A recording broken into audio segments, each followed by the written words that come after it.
तो आज हम शुरू करेंगे पीजे मेहता में next part abdominal examination. Abdomen की एग्जामिनेशन जैसे सब में होता है कि इंस्पेक्शन, पाल्पेशन, परकशन, ऑस्कल्टेशन, इन 4 चीज़ों की हम मेन बात करते हैं। ठीक है, कोई भी एग्जामिनेशन हमने करनी है किसी भी सिस्टम की, तो उसमें सबसे पहले इंस्पेक्शन को ही देखा जाता है। इंस्पेक्शन का मतलब क्या होता है कि आपको देख के एग्ज़ामिन करना है। ठीक है, बॉडी को टच नहीं करना, उस सिस्टम को टच नहीं करना, आपको देख के एग्ज़ामिन करना है। ठीक है, तो सबसे पहले इसकी बात करके देखते हैं। जैसे कि एब्डोमेन की बात कर रहे हैं तो एब्डोमेन में 9 रीजन्स होते हैं, जिसमें 2 हॉरिजॉन्टल लाइंस होती हैं, 2 वर्टिकल लाइंस होती हैं। ये आपको डायग्राम में दिखा देते हैं। ये देखो, ये 9 रीजन्स हो गए। ठीक है, ये वाली 2 वर्टिकल लाइन, ये 2 हॉरिजॉन्टल लाइंस। ठीक है,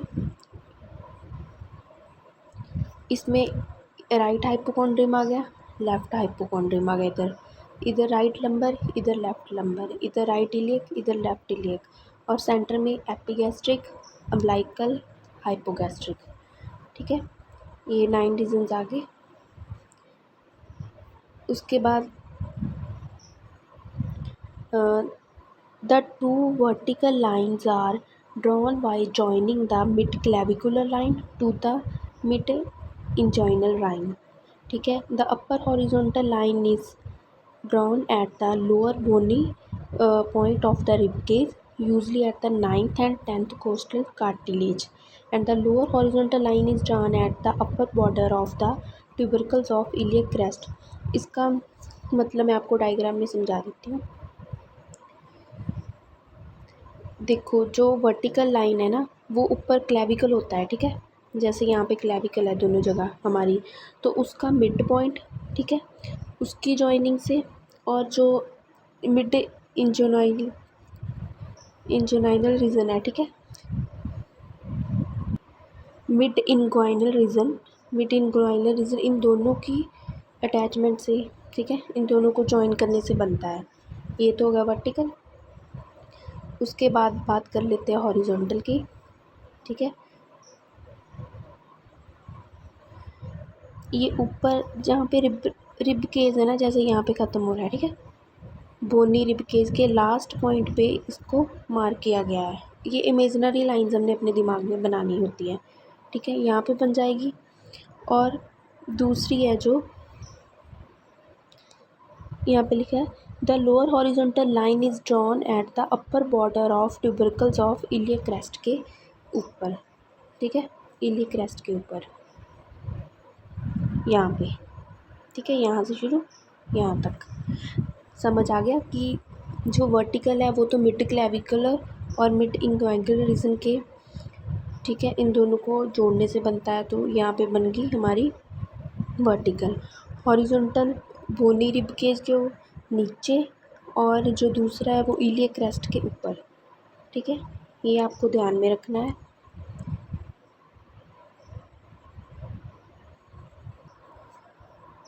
तो अभी हम इंस्पेक्शन की ही बात कर रहे हैं। ठीक है, अभी इंस्पेक्शन की ही बात कर रहे हैं, तो उसमें अलग अलग पॉइंट्स आ जाएंगे कि क्या क्या उसमें देखने रहता है। उस सबसे पहले आ गया शेप। ठीक है, शेप ऑफ एब्डोमेन हमने देखनी है। पहले देख के आइडिया लगाना है कि उसकी शेप क्या है एब्डोमेन की। ठीक है, नॉर्मल शेप क्या है, स्कैफोइड और बोट शेप भी बोलते हैं इसको।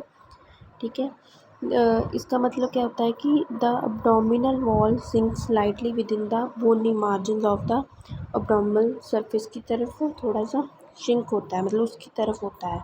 ठीक है, मतलब थोड़ा बाहर को नहीं, थोड़ा अंदर को ही होता है। ठीक है, इन मस्कुलर, जिसमें मसल दिखती है, muscular person the lateral margin of rectus muscle is visible in the centre. इसका मतलब है, ये हमारी डायग्राम जो यहाँ पे सेंटर में ना रेक्टस मसल की मार्जिन दिखाई देती हैं, जो मस्कुलर पर्सन होते हैं जिनमें मसल्स अच्छे से दिखाई देती हैं, उनमें यहाँ पे सेंटर रेक्टल मसल होती है। ठीक है, यहाँ पे सेंटर में वो उनमें अच्छे से दिखाई देती है, is visible in the centre. ठीक है, पर जो रेक्टस मसल है ये सेपरेटेड भी हो सकती है कई रीजन्स के कारण, जैसे प्रेगनेंसी में, ओबेसिटी है, असाइटिस है, इन कारण की वजह से।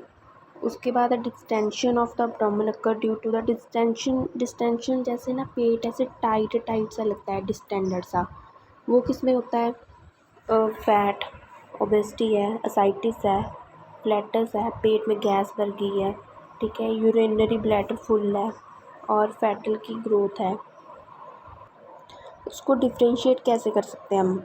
फैट, ठीक है, कि सिमेट्रिकल है, ग्लोबुलर इनलार्ज्ड, ये सब फोल्ड्स, ठीक है, फ्लूइड में थ्रिल और उसकी shifting, hot tissue dullness, flatus में टिम्पैनी साउंड, ठीक है, फिकस में generalise distension more in the flanks मतलब साइड्स पे, फिकल मासेस, ठीक है, फेल्ट हो जाते हैं कई बार, may be felt, foetus central dullness, tympany in the flanks, full bladder tenderness check कर सकते हैं वहाँ पे, फैटल न्यू ग्रोथ। ये सब जो पॉइंट्स हैं ना डिफ्रेंशिएटेड, ये ऊपर जो बताया था उसको सिर्फ डिफ्रेंशिएट करने के लिए, ये इंस्पेक्शन में ज़रूरी नहीं है। इंस्पेक्शन में बस वही कि हमें नौ एब्डोमिनल रीजन्स पता होने चाहिए और लाइंस के बारे में पता होने चाहिए, जो इमेजिनरी लाइंस है। उसके बाद शेप की शेप कौन सी है, नॉर्मल, और उसके बाद ये वाले पॉइंट्स आपको देखने रहते हैं।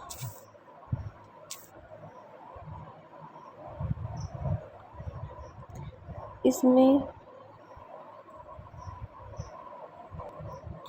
जो जनरलाइज्ड डिस्टेंशन है मतलब फुल पेट पे, वो किस में होगा? असाइटिस में, फ्लूइड फिल्ड रहता है इसमें असाइटिस में, ठीक है, fluid filled obesity, patients with excessive flats मतलब गैस भरी रहती है, ठीक है। और जो लोकलाइज्ड डिस्टेंशन है वो किस में दिखेगा?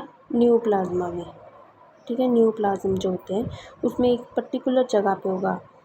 और जैसे हिपैटोमेगैली है मतलब लिवर की इन्लार्जमेंट हो जाती है, वो मतलब वो कहाँ पे दिखेगा? अब राइट हाइपोकॉन्ड्रिक रीजन में, क्योंकि लिवर की जो जगह है वो वहाँ पे है ना, तो वो लोकलाइज हो गया। और जो फुल ब्लैडर है प्रोड्यूसेस, वो कहाँ पे डिस्टेंशन दिखेगी? हाइपोगैस्ट्रियम में, क्योंकि उसकी लोकेशन वहाँ पे है। मैं आपको डायग्राम में दिखा देती हूँ। जैसे लिवर का केस में यहाँ पे दिखेगी दिक्कत, ठीक है, और ब्लैडर के केस में यहाँ पे हाइपोगैस्ट्रिक में, क्योंकि इनकी लोकेशन यही है। ये हो गया लोकलाइज्ड, ठीक है। और जो जनरलाइज्ड है वो सारी जगह पे दिखेगा, सारे पेट में, वो किस में होता है? ओबेसिटी में और एसाइटिस में और फ्लैटस में, जब गैस भरी रहती है। स्केफाइड एंड शंकन मतलब बहुत अंदर धंस गया, पेट बहुत ज़्यादा फ्लैट मतलब अंदर की ओर धंस गया, वो किस में होता है? स्टारवेशन का मतलब होता है भूखमरी, ठीक है, जब व्यक्ति कुछ खाता ही नहीं है। एंड मैलिग्नेंसी है कोई, तो specially of stomach and oesophagus, तो इनके कारण पेट अंदर धंस जाता है बहुत ज़्यादा, नॉर्मल पोजीशन से ज़्यादा, नॉर्मल शेप से ज़्यादा। उसके बाद आ गया पॉइंट अम्ब्लाइकस। पहले हमने देख ली शेप ऑफ एब्डोमेन, ये सब हम देख के कर रहे हैं, अभी इंस्पेक्शन की बात हो रही है। सबसे पहले होगी शेप ऑफ एब्डोमेन, अब उसके बाद है अम्ब्लाइकस। अम्ब्लाइकस देखना रहता है इसमें। Normal umbilicus is usually inverted, ठीक है, थोड़ा अंदर की ओर होता है ना, इन्वर्टेड होता है, and situated centrally in the mid abdomen, और सेंटर में होता है। The distance between the xiphisternum and the umbilicus equal to the distance between the umbilicus and symphysis and pubis. ये मैं आपको डायग्राम से समझा देती हूँ। ये कहना चाहते हैं कि यूफिड स्टर्नम यहाँ पे होता है ना, वहाँ से लेके, ठीक है, यूफिड स्टर्नम से लेके अम्ब्लाइकस तक का जो डिस्टेंस है, ठीक है, वो सेम है अम्ब्लाइकस से लेके प्यूबिक सिम्फेसिस के डिस्टेंस तक। ये दोनों डिस्टेंस आपस में इक्वल होते हैं।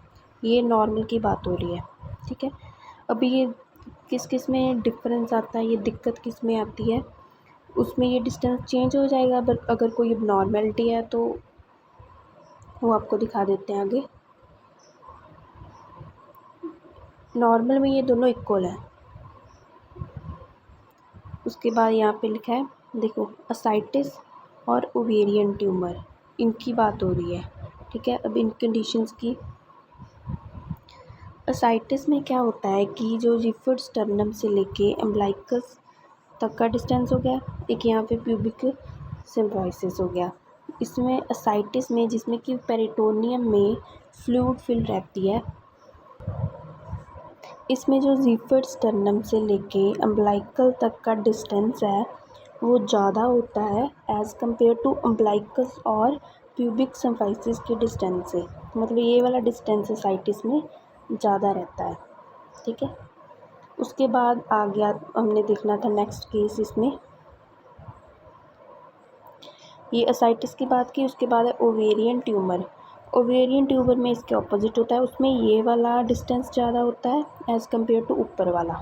ठीक है, देखो इसमें याद कैसे रख सकते हैं हम, असाइटिस ए से है और ओवेरियन ट्यूमर ओ से है। ए पहले आता है ना, तो ए वाला डिस्टेंस, ए मतलब पहले, ए बी सी में जैसे ए पहले है तो इसमें ऊपर वाला डिस्टेंस ज़्यादा।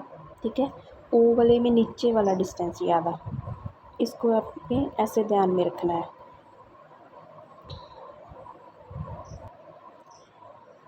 ये भी हो गया, ये भी हो गया। उसके बाद इन असाइटिस, ठीक है, असाइटिस में क्या होता है, जहाँ अम्बिलिकस इज ट्रांसवर्सली स्ट्रेच्ड। ठीक है, ट्रांसवर्सली मतलब टेढ़ी तरफ, ठीक है, वो स्ट्रेच हो जाती है। ठीक है, और फ्लैटेंड, स्ट्रेच हो जाती है, फ्लैट हो जाती है, और इवर्टेड, वैसे तो इन्वर्टेड होता है अंदर की ओर, ई आ गया, इन मतलब अंदर की ओर, इन्वर्टेड ई से है जो इवर्टेड, वो क्या है, बाहर की ओर निकल जाना। ठीक है, वेयर इसमें क्या होती है, असाइटिस में क्या रहता है, stretched, flattened and everted. Obesity में क्या रहता है, जो अम्बिलिकल क्लेफ्ट है वो और ज़्यादा डीपर चली जाती है नॉर्मल से। ठीक है, ऐसे आपको कंपेयर करके बनना है। जैसे देखो, पहले आपने देखा कि, ये इससे कर लेते हैं, पहले आपने देखा एक असाइटिस का केस, एक ओवेरियन ट्यूमर का। इन दोनों में डिस्टेंस का फ़र्क पड़ता है। ठीक है, ये आपको ध्यान रखना है, इन दोनों में डिस्टेंस का फ़र्क पड़ता है।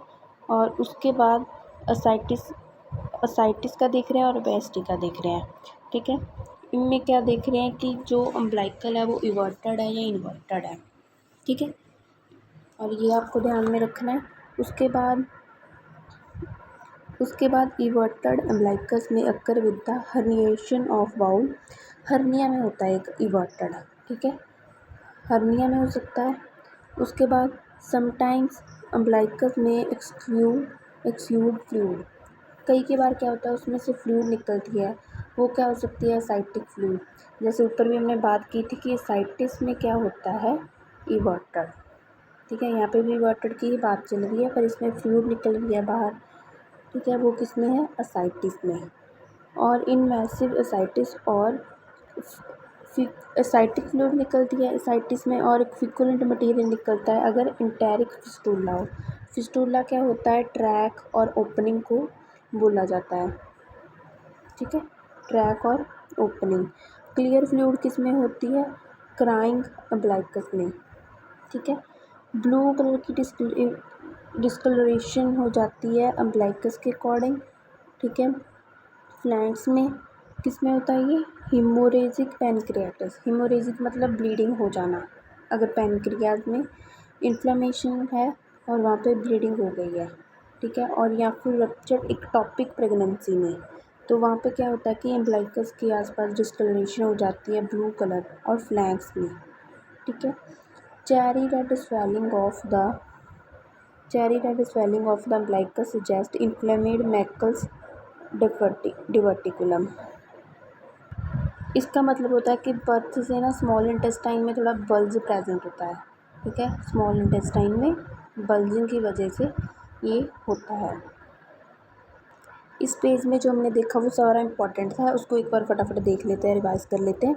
देखो कि जनरल डिस्टेंशन मतलब पूरे पेट पे डिस्टेंशन किस में होती है, असाइटिस में, ओबेसिटी में, और एक्सेसिव फ्लैटस में। और लोकलाइज किस में होगी, जैसे किसी पर्टिकुलर ऑर्गन पे है कुछ। ठीक है, जैसे मैंने लिवर का आपको बताया कि उसकी लोकेशन के अकॉर्डिंग और ब्लैडर का उसकी लोकेशन के अकॉर्डिंग, तो वहाँ पे दिक्कत है, वहाँ पे डिस्टेंशन है, ठीक है। और उसके बाद शंकन और शंकन स्कैफोल्ड किस में मिलेगा, अगर भूखमरी हो गई हो, मैलिग्नेंसी हो, ठीक है।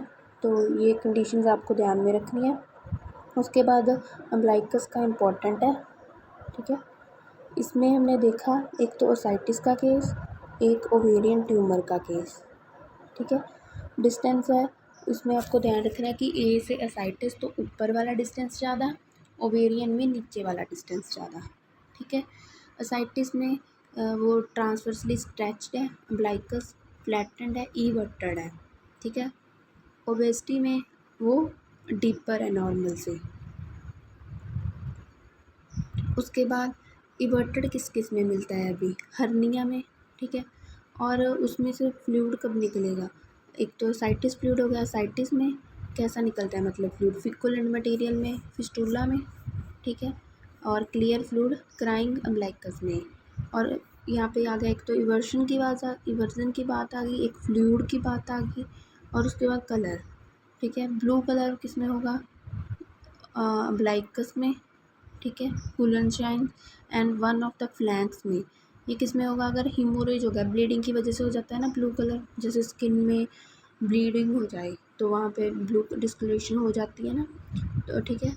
और किस में होगा, रप्चर एक्टोपिक प्रेगनेंसी में, ठीक है। ये आपको ध्यान में रखना है, इम्पॉर्टेंट है।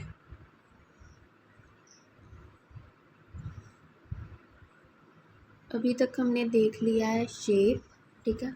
इंस्पेक्शन ही चल रही है, पहले शेप देखी, उसके बाद उसकी अम्बलाइकल देखी, ठीक है, अम्बलाइकस देखा उसका। उसके बाद अब्डोमेन मूवमेंट्स जो दिखने पे पता चलती है, उन मूवमेंट्स की भी बात हो रही है। Normally the abdominal wall bulges during the inspiration, जब हम सांस लेते हैं, ठीक है। जैसे हमने रेस्पिरेटरी सिस्टम में, मैंने आपको पीजे मेहता की बुक में पढ़ाया था कि रेस्पिरेशन में एक अब्डोमिनोथेरिक रेस्पिरेशन होती है, ठीक है। जिसमें अब्डोमेन की मूवमेंट ज़्यादा हो तो वो अब्डोमिनोथोरेसिक, ठीक है, होती है ना अब्डोमेन की भी मूवमेंट जब इंस्पायरेशन और एक्सपीरेशन करते हैं। इन द डायफ्राम, अभी ये कंडीशन आ गई,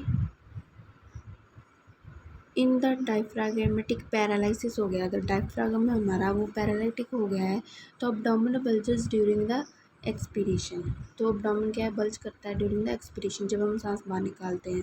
और इन पेरिटोनाइटिस, पेरिटोनाइटिस का मतलब है कि जो पेरिटोनियम है, कवरिंग है, ठीक है, स्टमक की, उसमें क्या हो जाता है, इन्फ्लेमेशन। तो अगर उसमें इन्फ्लेमेशन आ गई है तो जो अब्डोमिन की मूवमेंट्स है वो नहीं होंगी, वो नहीं होंगी, ठीक है। उसके बाद है पल्सेशन।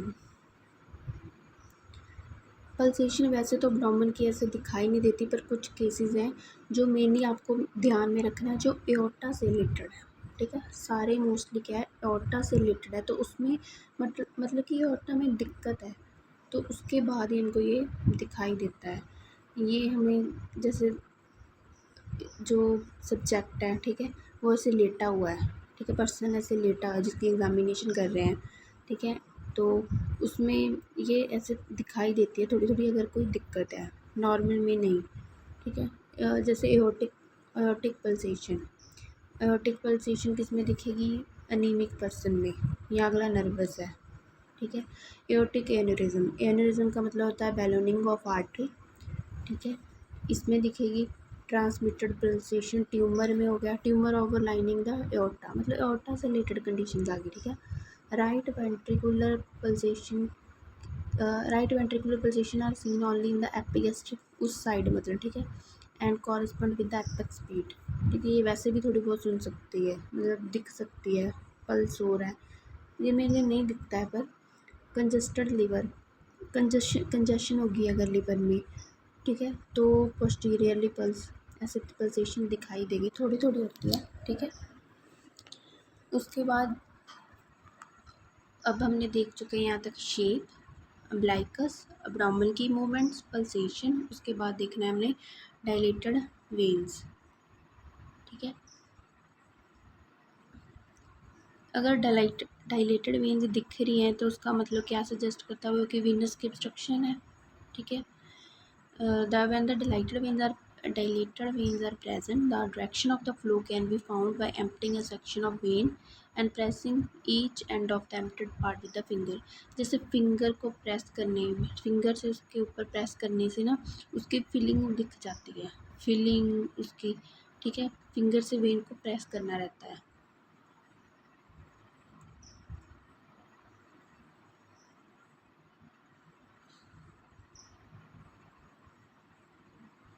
देखो यहाँ पे डायग्राम में दिख रहा है,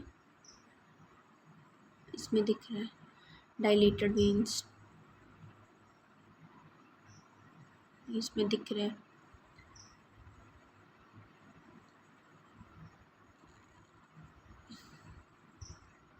मतलब इसमें फीलिंग ही नोट करनी रहती है। Blood enters more rapidly and फिल्स the veins from the direction of the blood flow. ये तो कॉमन है, मतलब जिस साइड फ्लो होगा। देखो जैसे जैसे इन्फीरियर वेना कावा में क्या होता है कि उसमें फ्लो नीचे से ऊपर होता है ना, blood flow from below upwards. This occur because of the blood bypasses the inferior vena cava and travel from the lower limbs to the thorax तक जाता है, ठीक है, abdomen के वॉल की थ्रू। उसके बाद इसमें आ गया पेरिस्टालिसिस। ये भी कॉमनली नहीं देखने को मिलता। इसके लिए करना क्या होता है कि पेशेंट्स को बोलो कि वो स्वेलो करो, कुछ फ्लूइड ले ले, ठीक है। और या फिर कैसे कर सकते हैं कि वो sharp tap with the finger apply, या शार्प टैप मतलब फिंगर से आपको ज़ोर से दबाना है, ठीक है, टैप करना है फिंगर से, तो उससे दिख जाता है। और पेरिस मतलब ये नॉर्मल कंडीशन में ऐसे नहीं दिखता। तो अब कंडीशंस की बात करते हैं, मतलब नॉर्मलिटी जिनमें ये दिखाई देता है तो मतलब दिक्कत है, ठीक है। Peristaltic wave of stomach is seen in the pyloric stenosis. Pyloric stenosis का मतलब होता है, स्टेनोसिस मतलब नैरोइंग ऑफ पेलोरिक, ठीक है। नैरोइंग, स्टेनोसिस का मतलब होता है नैरोइंग, ठीक है, नैरो हो जाना उस रास्ते का। अगर वो रास्ता नैरो हो गया समझो तो फिर वो दिख जाएगा, पेरिस्टालिसिस मूवमेंट, ठीक है। In the epigastrium and the left hypochondriac region में, इसमें बस यही था। और उसमें आगे आ गया hernial sites. Hernial sites in the groin should be seen for swelling, मतलब वहाँ पे सोज देखनी होती है आपको कि कोई स्वेलिंग दिख रही है। अगर वहाँ पे स्वेलिंग नहीं है तो क्या करना है, हमने पेशेंट को बोलना है कि वो खड़ा हो और जो उसका हेड है वो अपोजिट साइड कर ले, ठीक है। जिस साइड हम खड़े हैं एग्जामिन कर रहे हैं उसको, तो वो उससे अपोजिट साइड कर ले एक साइड पे, और कफ करे, ठीक है, खांसे। अगर वो खांसते टाइम मतलब वहाँ पे इम्पल्स आपको दिख रहा है तो उसका मतलब है हर्निया है। मतलब पेशेंट को बोलना है कि वो खड़ा हो जाए, जिस साइड हम एग्जामिनेशन करने के लिए वहाँ पे खड़े हैं तो उसका फेस दूसरी तरफ होना चाहिए, और वो खांसे, ठीक है, कफ करे। तो उस टाइम पे अगर इम्पल्स फील हो रहा है उस लोकेशन पे जिस जगह पे हर्निया होने के चांसेस हैं, अगर वहाँ पे इम्पल्स फील हो रहा है तो इसका मतलब है वहाँ पे हर्निया है, ठीक है। उसके बाद डिफ्रेंशिएट कैसे करना है कि कौन सी है, फीमोरल है या इंग्वाइनल है, दो है, ठीक है। इसके लिए क्या करना होता है कि जो इंडेक्स फिंगर है एग्जामिनर की, वो प्यूबिक ट्यूबरकल के ऊपर रखनी होती है, ठीक है। प्यूबिक ट्यूबरकल के ऊपर रख के पेशेंट को बोलना है कि वो खांसे। अगर तो इम्पल्स उसके मीडियल और उसके अबव, ठीक है, ट्यूबरकल के अबव फील हो रहा है तो इसका मतलब है कि इंग्वाइनल रीजन में हर्निया है। इफ़ द इम्पल्स मतलब इज पल्स आउट स्टेट मतलब पोस्टीरियर वाल पे फील हो रहा है तो इसका मतलब क्या है कि it is direct where is it transfer down obliquely along the inguinal hernia, it is indirect. मतलब ये तो आगे डायरेक्ट और इनडायरेक्ट का बताया हुआ है, ठीक है। वो डायरेक्टली वहाँ से आ रहा है और इनडायरेक्टली है। उसके बाद है स्किन ओवर द अब्डोमेन, मतलब ये भी आपको देख के पता चल जाता है कि स्मूथ, इसमें एक कंडीशन दे रखी है कि अब्डोमिनल डिस्टेंशन में, ठीक है, इसमें स्मूथ होती है और ग्लोसी स्किन मतलब ऐसे चमकती हुई, ठीक है। अगर कोई चीज़ डिस्टेंडेड हो जाती है, कोई चीज़ खिंची जाती है, तो जब कोई चीज़ खिंची जाती है तो उसमें क्या हो जाता है कि वो थोड़ी शाइनी सी हो जाती है, उसको बोलते हैं, ठीक है। और wrinkle skin suggest old distension हुई है, पर वो भी सही हो चुकी है, उसका इंडिकेटर है। और जो एब्डोमिनल स्ट्रेच मार्क्स हैं वो क्या रिप्रेजेंट करते हैं कि रप्चर ऑफ सब एपिडर्मल कनेक्टिव टिश्यू का रप्चर है, ठीक है। और जहाँ फिर पास्ट में डिस्टेंशन हुई है, मतलब commonly seen in pregnancy, obesity, ascites में, ठीक है।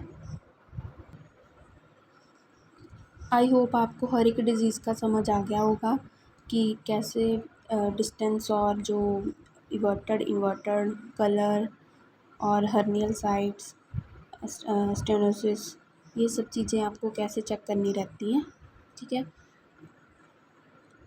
ये सब हमने देखा इंस्पेक्शन, मतलब जो चीज़ें हम देख के आइडिया लगाते हैं। उसके बाद एक अब्डोमिनल में इम्पॉर्टेंट आ जाता है पाल्पेशन, मतलब हम टच करके कैसे पता लगाते हैं, ठीक है। पाल्पेशन की वीडियो नेक्स्ट आ जाएगी। वीडियो अच्छी लगी हो तो लाइक एंड शेयर